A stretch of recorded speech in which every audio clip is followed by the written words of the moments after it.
이제 배서양도랑 배서양수 문제를 한번 풀어볼게요. 일단 요 그림이 머릿속에 있어야 돼요. 그리고 배서양도나 배서양수라는 말이 나오면 B나 C인 상황이기 때문에 내가 B인지 C인지를 먼저 찾고, 그리고 내가 B든 C든 간에 A가 나온다라는 것까지.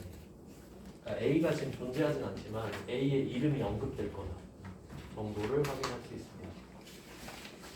문제를 한번 풀어볼게요.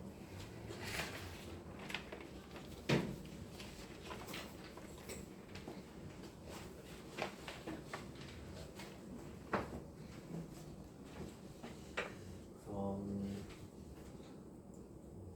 18번 문제.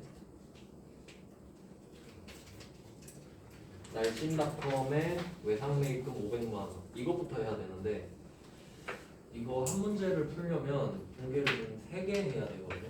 그러니까 일단 날씬닷컴의 외상매입금 이야기가 나왔단 말이에요. 그거부터 한번 해볼게요. 지금 물건을 사는 건 안 해봤는데 여기서 같이 해보겠습니다. 그러면 주로 우리가 사는 건 원재료거든요. 원재료를 샀다고 가정해볼게요. 원재료 500만원, 원재료 500만원을 샀다. 자산입니다. 자산.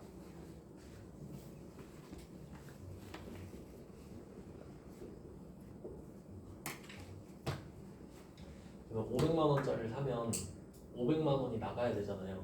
근데 외상을 했다는 거거든요. 그러면 외상매출금 받으러움이 있었듯이 반대편에 외상매입금 지급어음도 있었죠. 여기서는 외상매입금이라고 말을 했기 때문에 원재료 외상매입금 이렇게 되는 거예요. 그러니까 물건은 받았는데 돈은 안 줬다. 그래서 이 돈은 앞으로 나갈 거다. 그래서 부채예요. 부채. 지금은 안 나갔지만 앞으로 나갈 거다. 부채. 그러니까 얘는 부채인 자산인 거죠. 거래처가 날씬닷컴이죠.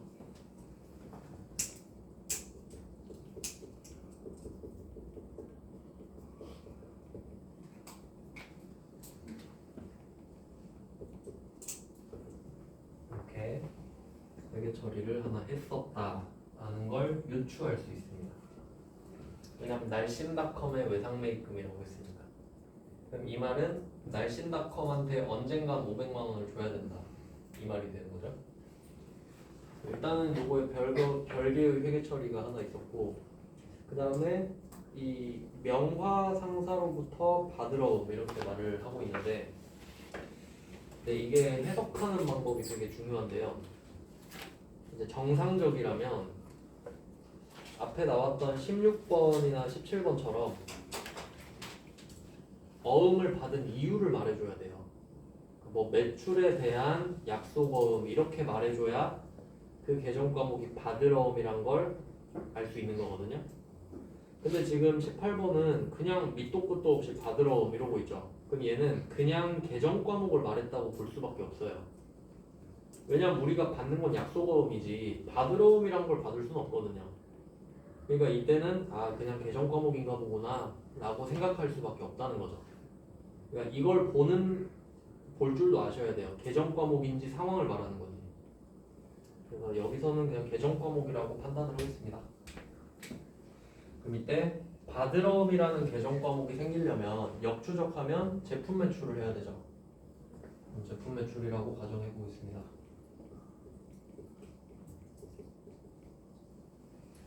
명화상사한테 얘도 500만 원이네요. 똑같이.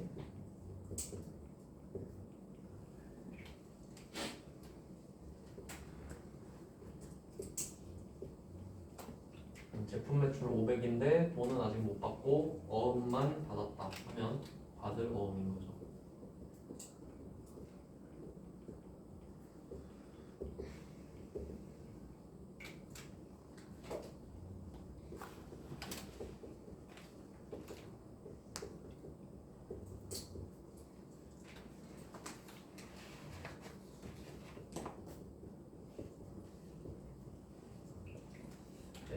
베개 처리도 따로 있었습니다.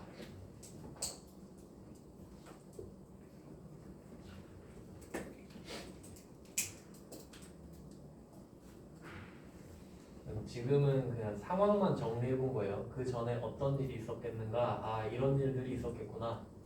그리고 얘네들은 이미 돼 있겠지. 그때 회계 처리했을 테니까.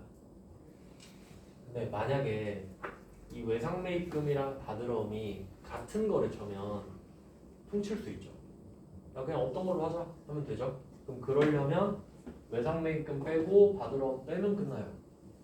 그럼 어차피 줄 돈 받을 돈 퉁치면 되니까. 근데 거래처가 다르죠. 거래처가 다른 걸 퉁칠 순 없잖아요. 근데 그걸 퉁치는 게 배서양도예요.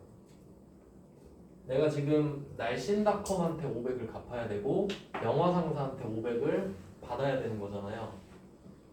근데 이때 내가 명화상사한테 500 받을 수 있죠. 근데 이게 어떤 느낌이냐면 명화상사한테 날씬닷컴한테 돈 주라고 하는 꼴이지. 정확히 말하면 날씬닷컴한테 가서 야, 너 명화상사한테 가서 돈 받아. 이게 배서양도예요. 그러니까 둘이 일면식도 없는데 그냥 가서 받으라고 하는 거예요. 왜 양아치라고 이게. 아, 난 귀찮으니까 그냥 너네 둘이 알아서 해. 이러고 그냥 끝내버리는 거예요. 그럼 나는 아무것도 안 해도 돼.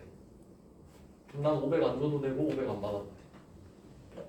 그러니까 그 그림이랑 이 분계를 같이 가야 되는 거예요.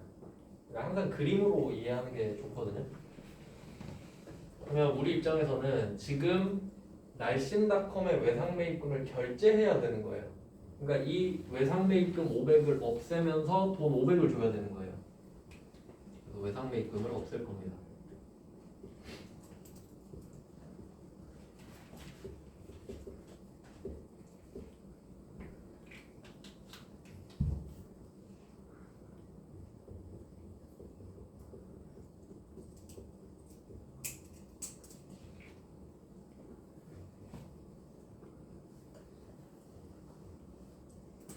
그러면 날씬닷컴의 외상매입금 500만 원을 갚으려면 현금 500만 원이 줄어야 되죠. 근데 나 돈 없으니까 이거 명화상사한테 받을 수 있는 어음이라도 갖고 갈래? 이렇게 해버리는 거죠. 그럼 내가 지금 B잖아요. 그럼 이 명화상사는 뭘까? C. 명화상사 C. 아닌가? 아닌가요? A인가? 저도 헷갈리네요. 뭐예요? A예요? 아, 그렇군요. 잘하네요. A예요. 바드러움.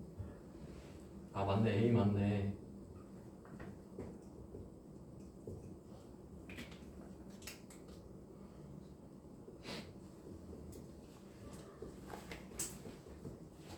얘가 A가 맞는 이유. 지금 내가 보고 있는 애의 얼굴이 누구냐? 날씬닷컴이냐 명화상사냐?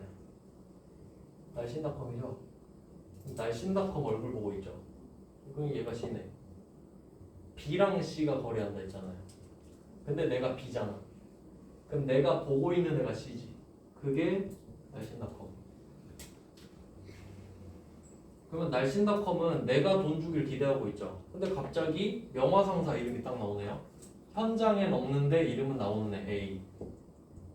너 나중에 얘한테 가서 돈 받아 이렇게 되는 거죠. 이게 배서양도입니다. 배서양도. 그러면 배서양도에서 좀 신경 써야 될 포인트가 뭐냐라고 하면 이게 반드시 바드러움인 게 아니라 약속어음이어서 나오는 거잖아요. 배서양도라는 이슈 자체가. 그러면 여기서는 지금 바드러움인 이유가 제품 매출을 하고 받은 약속어음이라서 그렇죠. 근데 상황에 따라서 자동차 팔고 받은 약속어음을 배서양도 할 수도 있잖아요. 미수금일 수도 있죠. 이렇게 내면 많이 틀리겠네요. 그러니까 제가 바드러움이라고만 써놓는 게 아니라 약속어음이라고 써놓는 이유예요. 어음 자체에서 발생하는 이슈를 다루고 있는 거예요. 근데 주된 게 바드러움이란 소리지. 그러니까 지금은 바드러움이라고 말을 했잖아요. 근데 만약에 자동차 팔고 받은 약속금을 배서양도했다 이럴 수도 있잖아요. 그럼 그때 미수금이라고. 네, 그것까지 아셔야 된다. 약속금이 메인이지 받으러움이 메인인 게 아니다 라는 말을 하고 싶은 거예요. 그래서 지금 18번 문제는 내가 B, 날씬닷컴이 C, 명화상사가 A. 그리고 나서 그림에 넣어서 또 생각할 수 있어야 된다.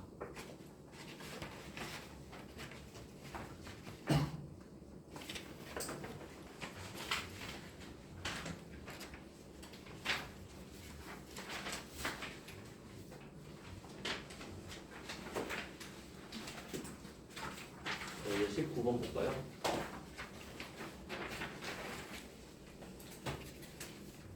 19번은 배서양도 받았다라고 돼 있고요. 배서양수했다랑 같은 말이 되겠죠. 배서양수했다, 배서양도 받았다. 상대방이 배서양도 했다 이럴 수도 있고 이런 건 좀 유동적으로 좀 생각을 할 수 있어야 되고요. 그리고 또 여기서 수표가 나와요. 방자수표로 받았다 이런 말을 하고 있죠. 그럼 수표는 처음 나왔죠? 일부러 수표를 앞에 안 넣었어요. 왜냐면 수표 설명해야 되니까. 지금 할 게 너무 많잖아요. 이런 식으로 하나씩 나올 때마다 설명을 해드리는데 수표는 정확히 말하면 현금 파트에서 배워야 돼요. 그러면 뭐 이 정도 했으면 어음도 좀 많이 했으니까 이때 수표를 껴서 한번 설명을 드리겠습니다. 그 요런 소주제들 있잖아요. 뭐 수표나 나중에는 뭐 환율 이런 거 나오는데 그런 주제들은 또 따로 정리해놨습니다. 그 블로그에 어디에 있더라? 재무회계인가? 뭐 그 목차 눌러보시면 되니까 몇 개 없으니까요. 거기에는 좀 원론적인 이야기를 자세히 해놨고 지금은 수험 쪽에 맞춰서 설명을 따로 해드릴게요. 이런 것도 뭐 상식의 범주라고 볼 수 있죠. 일단 수표라는 개념부터 좀 설명을 드리면 수표는 제가 아까 현금 교환권이라고 했는데 일단 정확한 내용은 수표는 발행인이랑 지급인이 있어요. 수표를 발행하는 사람 따로 있고 그 돈을 지급하는 사람이 따로 있어요. 근데 수표는 무조건 발행인이 은행이어야 돼요. 은행만 발행할 수 있다는 소리예요. 개나 소나 발행하면 안 되죠. 제가 수표 발행할 수 있으면 안 되잖아요. 은행만 발행할 수 있어. 그래서 발행인은 은행으로 고정돼 있어요. 일단 발행인은 은행이다. 그리고 지급인도 따로 있는데 지급인이 누구냐에 따라서 어떤 수표인지 결정이 되는 그런 구조인 거예요.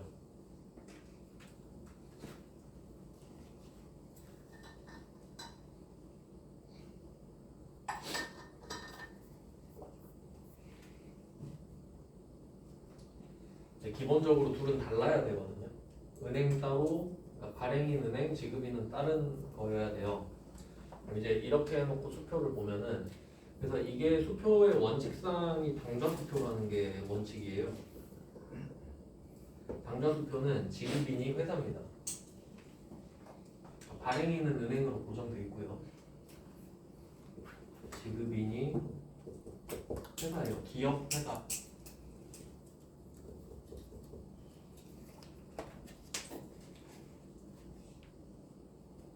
이게 정상적인 수표예요. 그러니까 수표라는 게 발행인, 지급인이 있는데 둘이 다른 게 수표거든요, 원래. 그러니까 은행이 발행은 해줬는데 그거에 대한 돈은 회사가 주는 구조인 거예요. 좀 특이하죠? 근데 그 자기압 수표를 아마 제일 많이 들어보셨을 거예요. 자기압 수표. 들어봤죠?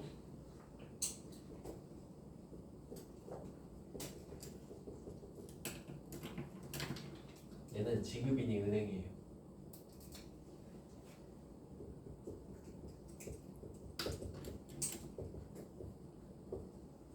써놓고 보면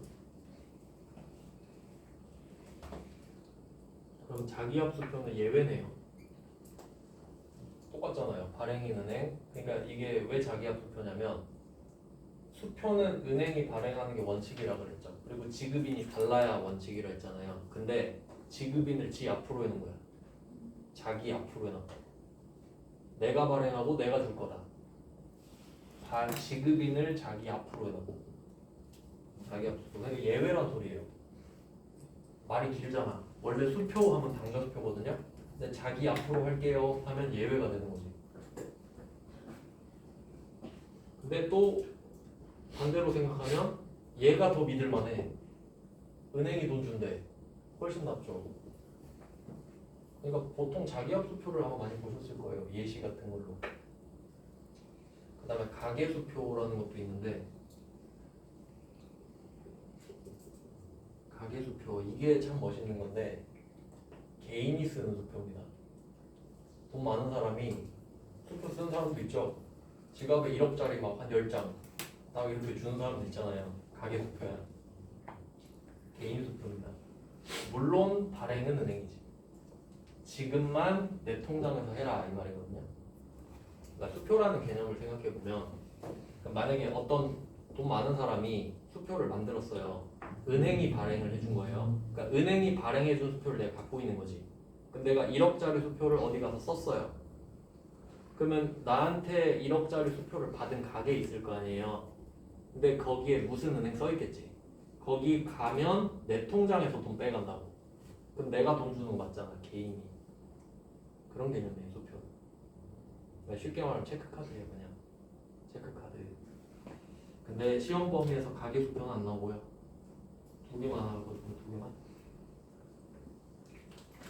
그러니까 기본적으로 수표 이렇게 하면 당좌 수표가 기본인 거예요. 자기압 수표는 예외고. 이렇게 생각을 해야 되는데 이 두 개는 나오거든요. 그러면 지금 당좌 수표로 받았다 라고 했죠. 당좌 수표를 받았다. 그러면 이 구조를 한번 생각을 해보겠습니다. 우리 회사거든요. 우리는 회사예요. 그럼 내가 자기압 수표를 받았다라고 해볼게요. 자기압 수표를 받았어요. 그럼 내가 자기압 수표를 받았는데 어떻게 생겼을지 한번 생각을 해볼게요. 블로그에 사진은 넣어놨어요. 제가 그림 못 그려서. 자기압 수표 이렇게 써있는데 100만원짜리 받았다고 합시다. 그럼 땡땡 은행 써있단 말이에요. 왜냐면 발행을 은행이 하니까. 내가 발행했어 이 말이잖아요. 그러면 이 수표를 받은 사람은 이 은행으로 달려가면 100만원을 받을 수 있는 권리가 있거든요. 근데 그게 회사냐 은행이냐 이게 문제라는 거지. 그러니까 자기압 수표가 좀 더 믿을만하죠 사실. 그럼 내가 지금 자기압 수표 받았잖아요. 그럼 이 은행 가면 이 은행이 100만원 주는 거니까 요거는 부도날 확률이 없다고 보면 돼. 이건 그냥 현금이라 보면 돼요. 맞죠? 그러니까 이게 당첨된 로또랑 똑같은 거라고. 물론 로또는 1년이 있죠? 그 보셨나요? 20억 당첨됐는데 1년 7개월 뒤에 알아가지고 못 받은 사람이 있던데 그럼 당첨 안 된 게 낫지 그럼. 그거랑 좀 다르죠. 얘는 무기한이긴 해요. 그럼 이게 사실 현금은 아니죠. 현금은 아니지. 근데 이거 현금으로 바꿀 수 있죠. 그럼 회계에서는 이건 현금으로 봐요.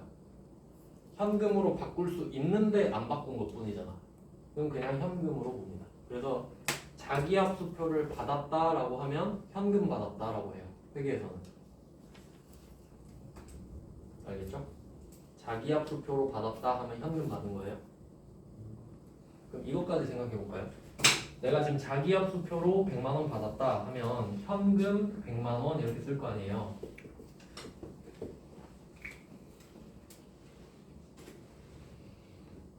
이렇게 쓰겠죠? 자기압 수표 받았을 때. 근데 내가 이 자기압 수표를 나중에 은행 가서 현금으로 진짜 바꾼 거야. 그럴 수도 있죠? 그럼 회계 처리 어떻게 할까? 안 합니다.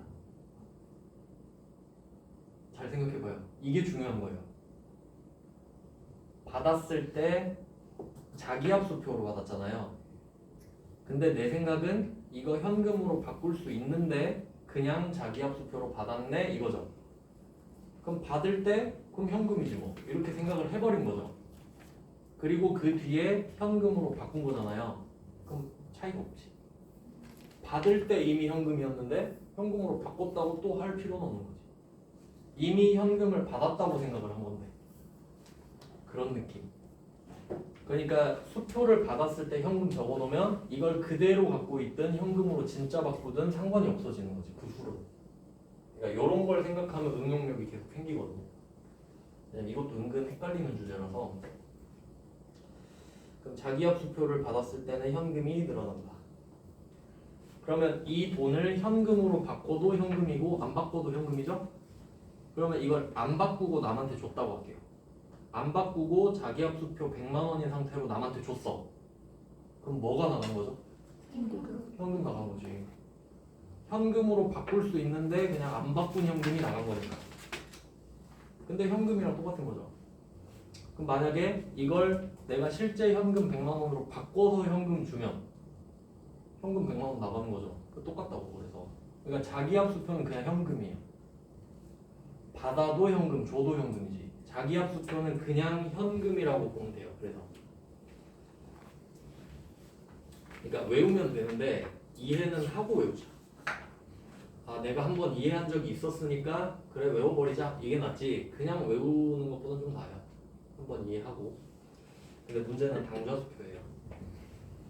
자기압 수표는 안 어렵잖아요.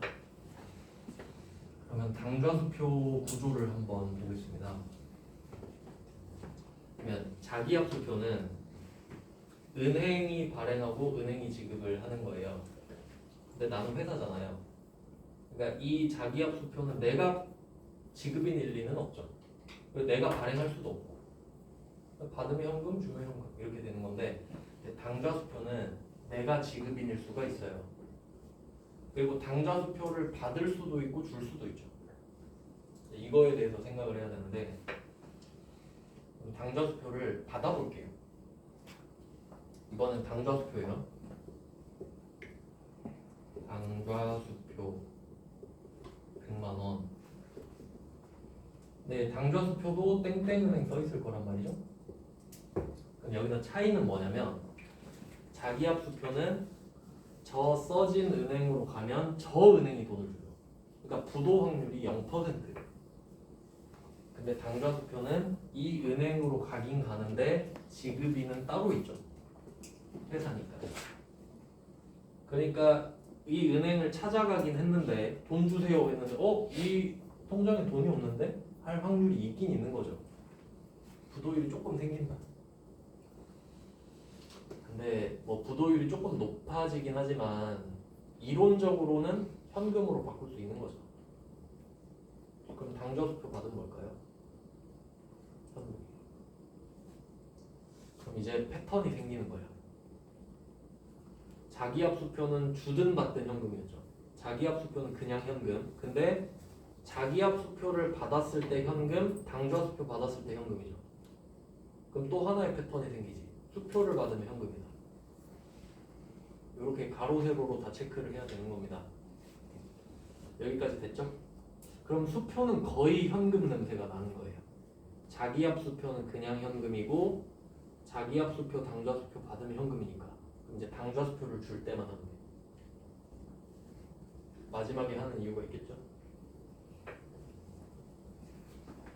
당좌수표는 어떻게 생각하시면 되냐면 우리는 수표를 잘 안 쓰잖아요. 체크카드로 생각합니다. 체크카드. 수표라는 개념 자체가 당좌예금이라는 통장이 있어요. 당좌예금. 거기다가 돈을 채워놔요. 내가 당좌예금 통장에 100만 원을 채워놔요. 그리고 수표 100만 원짜리를 수표 책이 있거든요. 그 수표 책을 끊어서 100만 원 써서 주는 거예요. 그러면 그 수표를 받은 사람은 거기 써진 은행 가서 내 통장에서 100만 원 빼가는 구조예요. 그러니까 체크카드지. 그러니까 내가 체크카드 통장에 100만 원 채워놓고 100만 원짜리 긁으면 긁히죠. 상대방이 100만 원 빼가는 거죠. 딱 그 구조예요. 그럼 우리가 100만 원을 채워놓고 100만 원을 긁으면 통장에서 돈 나가죠. 현금 나가는 거 아니죠. 그래서 당좌수표를 내가 100만 원짜리를 주잖아요. 그럼 상대방은 내 당좌예금 통장에서 돈을 가져갈 거란 말이에요. 근데 지금 가져가진 않았거든. 근데 곧 가져가겠죠. 원래 10일인가? 10일 안에 갖고 가야 돼요. 그럼 금방 가져가죠? 그럼 어차피 가져갈 거니까 회계 처리를 미리 하는 거예요. 그냥 가져갔다고. 그래서 당좌수표를 내가 끊어서 주잖아요. 그럼 대변에 당좌예금을 차감시켜요. 어차피 쟤가 내 당좌예금 털어갈 거니까. 그림으로 한번 보여드릴게요.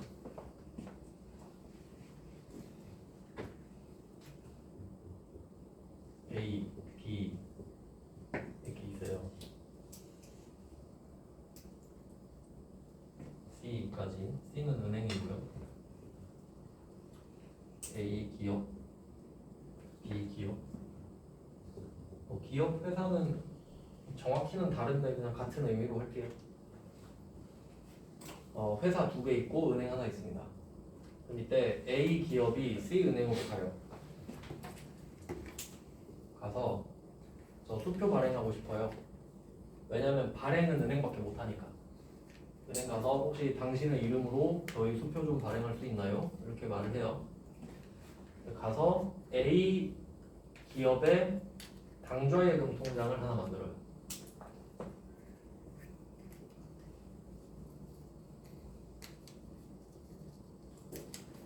개설했습니다.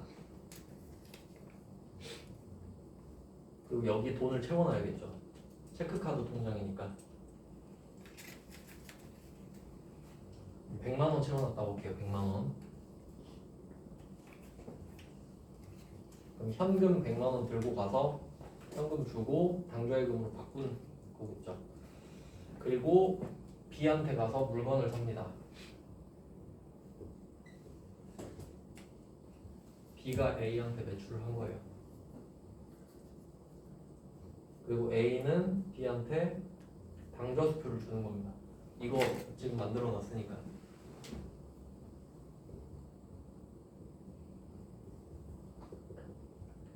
이렇게 생긴 겁니다.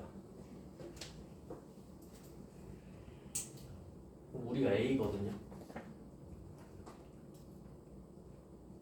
그럼 A 기업은 당좌수표를 주면서 무슨 생각을 할까 이거예요. 지금 100만 원이라고 할게요. 매출 100, 당좌수표 100 이렇게 있다고 하면 당좌수표 100을 줬을 때는 돈이 나가는 건 아니죠. 근데 얘가 무슨 짓을 할지 생각해봐요. 이 당좌수표 받아서 C 은행으로 갈 게 뻔하죠. 이 수표에 C 은행이라 써있거든요. 그럼 갖고 가겠지 이걸. 갖고 가서 은행한테 뭐 달라고 할까요? 돈 달라고 그러지. 돈 주세요 하면 은행은 뭘 줘요? 현금을 줘요. 빼서 줄 거 아니에요. 그러니까 우리 받을 때 현금이라 했잖아요. 수표 받을 때 현금으로 바꿔야지 이거니까. 그러니까 받은 애는 지금 B는 당좌수표를 받았잖아요. 그러니까 얘는 어차피 이걸 상상하고 있죠. 그러니까 받았을 때 애초에 현금 써버렸다고. 바꾸든 안 바꾸든. 그래서 현금을 이렇게 썼고. 근데 A는 어때요? 이거 내 당좌예금에서 차감돼서 현금 갖고 가는 거죠. 그러니까 나는 이 수표를 발행하자마자 당좌예금을 차감시킨다. 어차피 쟤가 내 당좌예금에서 빼갈 거니까. 그러니까 나는 당좌예금이 줄어들고 쟤는 현금이 늘어나지. 그러니까 이 비대칭 때문에 당좌수표를 지급했다가 많이 나와요. 당좌수표를 지급했다. 근데 좀 더 정확한 표현은 여기에 여긴 안 나오네. 용어를 좀 한번 살펴보면은 자기합수표를 받았다 라고 하면 자기합수표를 받았다 수취했다 이러겠죠. 받았다 수취했다 수취. 그럼 내가 자기합수표를 받으면 받은 건데요. 내가 자기합수표를 줄 수도 있잖아요. 그럼 자기합수표를 주려면 전제가 받았던 걸 주는 거예요. 내가 발행할 수는 없잖아 수표를. 그럼 이 수취했던 거를 주는 게 지급이죠? 당연한 말이죠. 자기압수표는 수취를 해야 지급할 수 있는 겁니다. 자기압수표는 뭐 그렇고, 그 다음 당좌수표 가볼까요? 당좌수표도 수취할 수 있죠. 남이 발행한 거 받으면 받는 거니까. 그러니까 지금 B가 A 거 받았잖아요. 수취 줄 수도 있죠. 줄 수도 있죠. 근데 자기압수표를 줄 때는 받았던 거밖에 못 주죠. 내가 자기압수표를 발행할 수 없잖아요. 당좌수표는 발행해서 지급하는 거죠. 지급하려면 발행을 해야 되잖아. 그러니까 당좌수표는 발행해서 지급했다 이런 거. 그럴 수밖에 없잖아요. 물론 남한테 받았던 걸 줄 수도 있긴 한데 오리지널은 내가 따끈따끈한 걸 발행해서 바로 주는 거 아니에요. 그래서 당좌수표는 보통 발행 지급이라고 해요.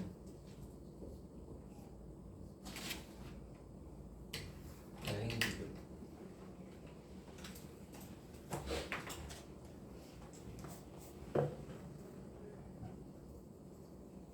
그래서 수표는 두 개.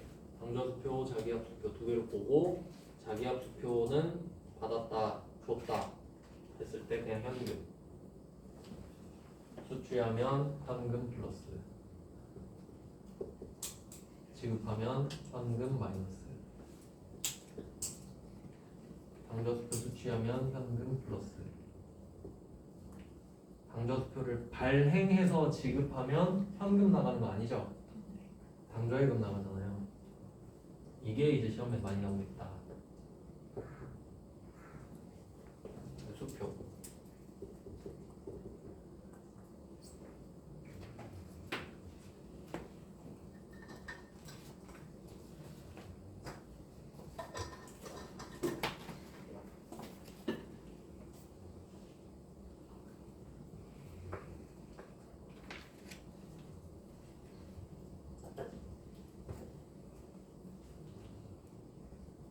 그래서 수표랑 어음을 같이 공부하면 좀 좋고요. 그럼 아까 나왔던 그 배서양도 있잖아요. 배서양도는 어음을 수표처럼 써버린 거죠. 자기압 수표처럼 썼잖아요. 받았는데 그냥 던져버렸잖아. 자기압 수표처럼 받은 거 줘버리기. 성격이 비슷해서 그런 겁니다. 이제 19번을 풀어볼 수 있겠죠? 다 이제 해봤으니까. 그래서 양수도 배웠고 당좌수표도 배웠고.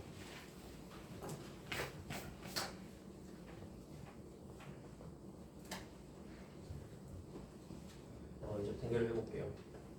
19번 문제를 한번 풀어봅시다.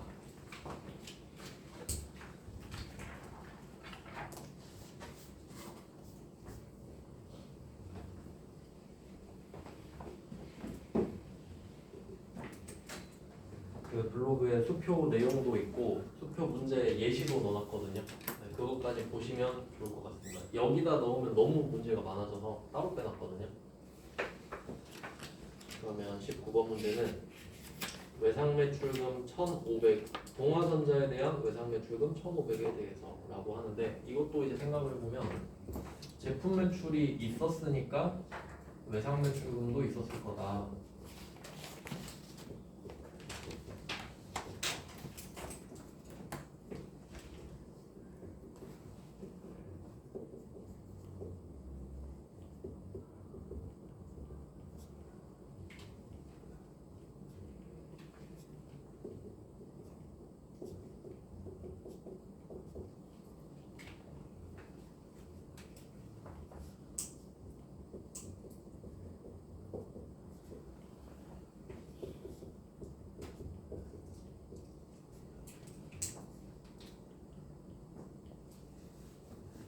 일단 제품 매출 1,500, 외상 매출금 1,500, 동화전자 이런 회계 처리가 있었을 겁니다.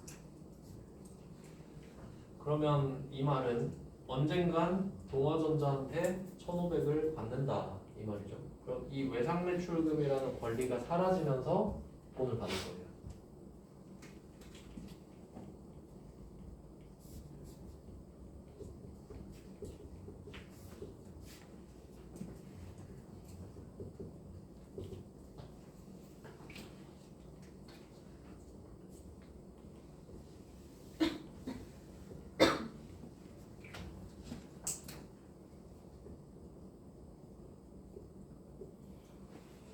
그럼 우리는 뭘로 받을지 기대가 되겠죠. 얘가 현금으로 줄까, 보통예금으로 줄까, 수표로 줄까 이러고 있는데 내가 갑자기 어음을 한 장 갖고 오네요. 어음을 내밀죠. 그러면 여기서 이제 또 중요한 게 있는데 배서 양도랑 배서 양수의 차이. 배서 양도는 내가 그 받았던 어음을 주는 거잖아요. 그럼 받았을 때 뭐 때문에 받았느냐에 따라 계정 과목이 결정이 되어 있습니다. 이미 그 어음을 받았던 순간에 제품을 줬으면 받으러이고 자동차 줬으면 미수금이다.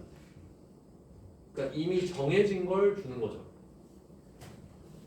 배서양도는 정해진 걸 주는 거라고. 근데 배서양수는 지금 정해져요. 지금 받잖아요, 어음을. 그럼 내가 왜 받지? 생각해보니까 제품 매출 때문에 받는 거네, 이 어음을. 결과적으로. 그럼 지금 받을 어음이 되는 거예요. 지금 결정된다고. 배서양도는 결정됐던 걸 준다고 했죠? 근데 배서양도는 지금 받잖아요. 지금 결정돼. 왜 받지? 아, 제품 매출 때문에 받는 거니까 받을 어음 1,000만 원.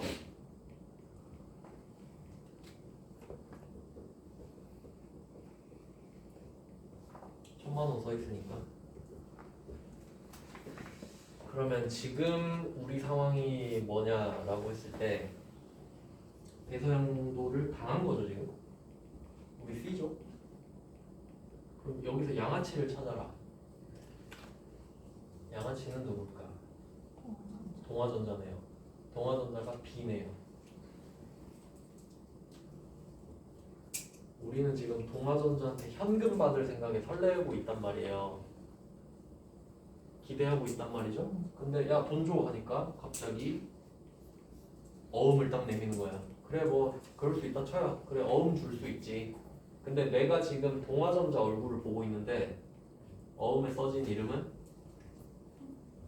평화산업 A죠. A가 나오네.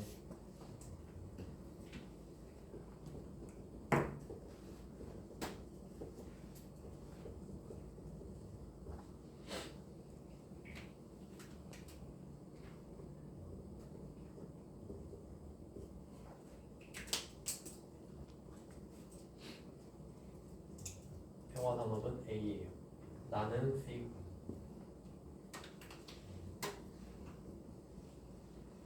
자, 그래서 이 제품 매출에 의해서 지금 결정이 된다라는 것도 중요한 거예요. 그럼 만약에 내가 이 어음을 받는 이유가 자동차 팔고 외상을 줬었는데 그럼 자동차 미수금이었죠? 그 대가로 어음을 받는 거예요. 그럼 미수금이죠. 지금 결정된다고 지금. 근데 제품 매출이 깔려 있으니까 지금 받을 어음이 되었다. 자, 그럼 우리는 이제 할 수 있는 말이 500 더 줘밖에 없죠. 500 더 줘. 근데 얘가 수표를 준 거거든요. 근데 여기서 실제로 지금 색깔은 안 나왔는데 동전 발행이 색깔이 좀 다르죠? 실제로 빨갛게 써 있었거든요. 이 의미를 찾아야 돼요. 의미를. 동전 발행 당좌수표로 받았다. 이 말은 지금 우리가 동화전자 이야기하고 있죠. 나 동화전자한테 1,500 받는다. 그리고 동전 발행 수표다. 그러면 같은 지점이란 소리잖아요. 내가 지금 언급하고 있는 동화전자와 같은 지점. 동점은 동화전자죠. 근데 이게 동아전자면 어떻고 평화산업이면 어떨까요? 그럼 내가 동아전자한테 당좌수표 받으면 현금이고 평화산업한테 당좌수표 받으면 현금이잖아요. 안 중요하죠. 동전 발행이든 나발이든 안 중요하죠. 누가 발행해도 당좌수표는 현금이죠. 그러니까 여기서 약간 연막 친 거지. 동전 발행 빨갛게 칠해놓고 무슨 의미가 겁나 있는 것 마냥 아무 의미가 없습니다. 우리가 당좌수표랑 자기압수표를 받았을 때 누가 발행한 게 뭐가 중요하고 누가 돈을 주는 게 뭐가 중요합니까? 수표 받았으면 아싸 빨리 현금으로 바꿔야지 이 생각만 하면 되죠. 그러니까 안 중요해. 그래서 여기서 동점은 동아전자인데 혹시 평화산업이 발행한 당좌수표를 받았다 해도 답은 안 바뀐다. 그 정도까지 알면 이제 전혀 무섭지가 않아요. 아 쓸데없는 소리 하고 있네 이러고 넘어가면 된다고요. 결론은 현금을 받았다. 현금 500만원 나머지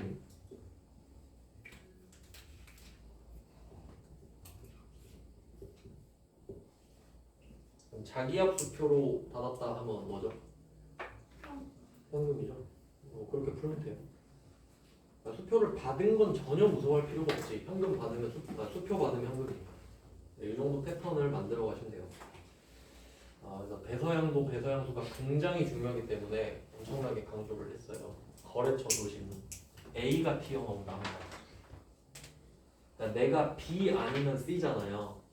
그럼 내가 B면 너는 C고 내가 C면 너는 B예요. 근데 갑자기 A도 튀어나온다고 반드시. 배서양도 배서양수는 이상한 거래처가 꼭 나오더라. 네, 그렇게 돼요.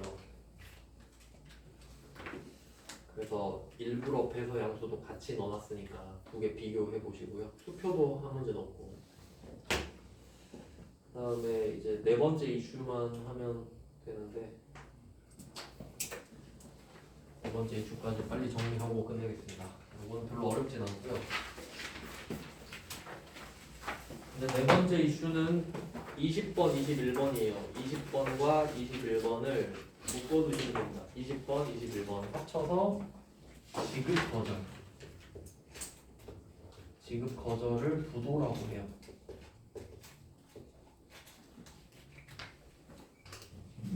부도 났다. 그러면 좀 느낌이 굉장히 무겁잖아요. 부도 났다. 근데 사실 부도 자체가 엄청 무서운 일은 아니에요.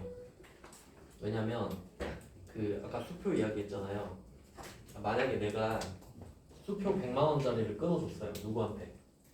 근데 당좌예금에 100만 원 넣어놓는 걸 깜빡한 거예요. 그럼 상대방은 100만 원 받아서 내 은행으로 가겠죠? 그럼 결과가 뭐예요? 부도 났을 거 아니에요. 근데 사실 난 돈 많거든. 깜빡하고 안 넣어놓은 것 뿐이거든요. 여러분도 그럴 수 있잖아요. 나 현금 많은데 체크카드 통장에 돈을 그냥 안 넣어놓은 거야. 긁었는데 잔액 부족 뜰 수 있죠.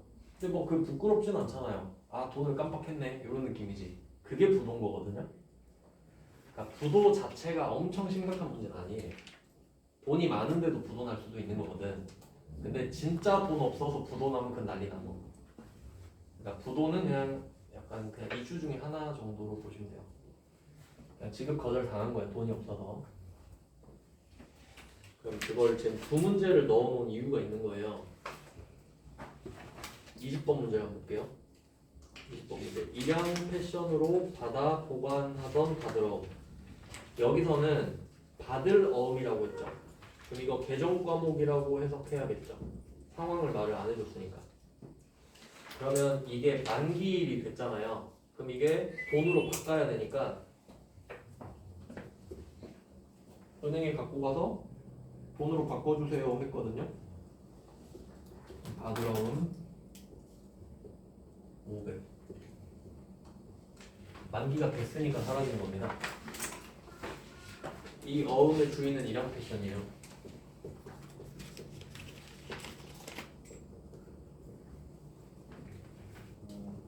우리는 이걸 갖다 주면서 500을 받을 생각에 지금 부풀어 있어요.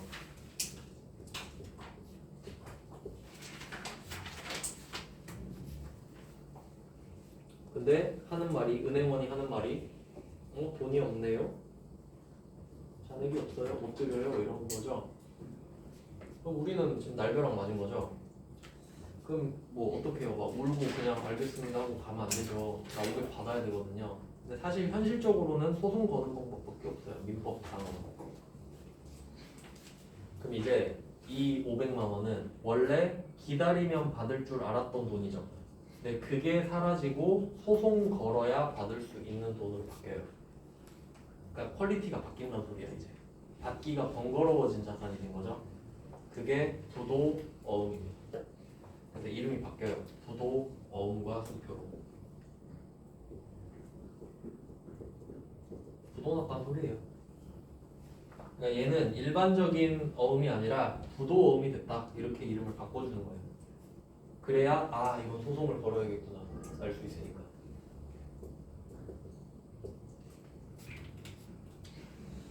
그러면 지금 일양 패션한테 받을 수 있는 일반적인 어음은 사라졌어요.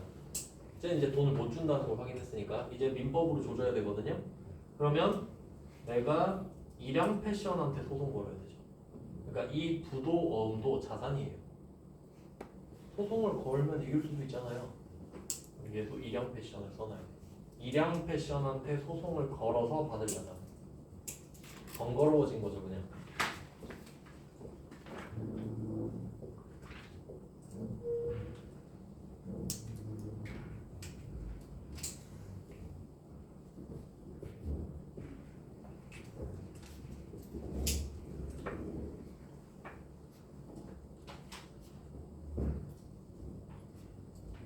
그럼 20번 문제를 왜 넣어놨냐? 부도라는 말 없죠. 지급 거절이라고 돼 있죠. 틀리라고 낸 것도 너네 부도밖에 모르지? 이거 모르지? 하고 그냥 낸 거죠. 그래서 저는 원래 지급 거절이라고 알려줬거든요 옛날부터.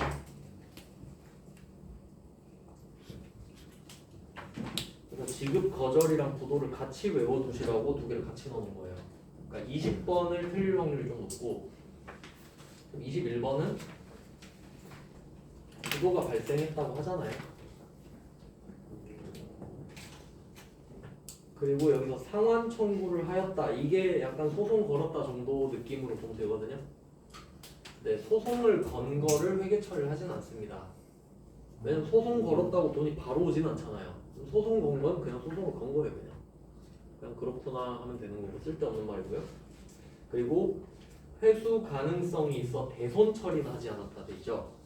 대손 처리는 아예 못 받게 됐을 때 하는 회계 처리거든요. 이거는 이 다음에 배웁니다. 그래서 결론은 20번이랑 21번은 회계 처리가 똑같아요. 대변에 받으러음 거래처 얼마, 차변에 부도 어음과 수표 거래처 얼마. 당연히 거래처랑 금액은 똑같겠죠? 자리도 똑같겠죠? 그러니까 두 문제 넣었다. 근데 두 문제가 너무 다르게 생겼거든요. 그래서 같이 넣어놨어요. 그럼 결론은 매출 채권에는 계정 과목이 두 개가 있다. 외상 매출금, 받으러음. 근데 받으러음은 매출에 대한 약속어음을 받았을 때 쓰는 계정 과목인데, 근데 여기서는 받으러음 자체가 중요한 게 아니라 약속어음이 중요하다. 미수금도 나올 수 있다. 그럼 이 약속어음에 대한 주제를 4개를 본 거죠. 네, 그래서 이렇게 정리를 하시면 됩니다. 그러면 이렇게 하면 여기까지가 매출 채권이거든요. 외상 매출금 받고 어음 4개 받습니다. 오늘은 이제 여기까지 하고 내일은 이제 다른 주제로 또 넘어갑니다. 내일은 미수금부터 볼 겁니다. 내일 안 맞아. 아 맞다. 아 네. 아, 내일 안 와요. 네. 내일 안 오고요. 모레. 고생하셨습니다. 여기까지. 수고하셨습니다. 고생하셨습니다.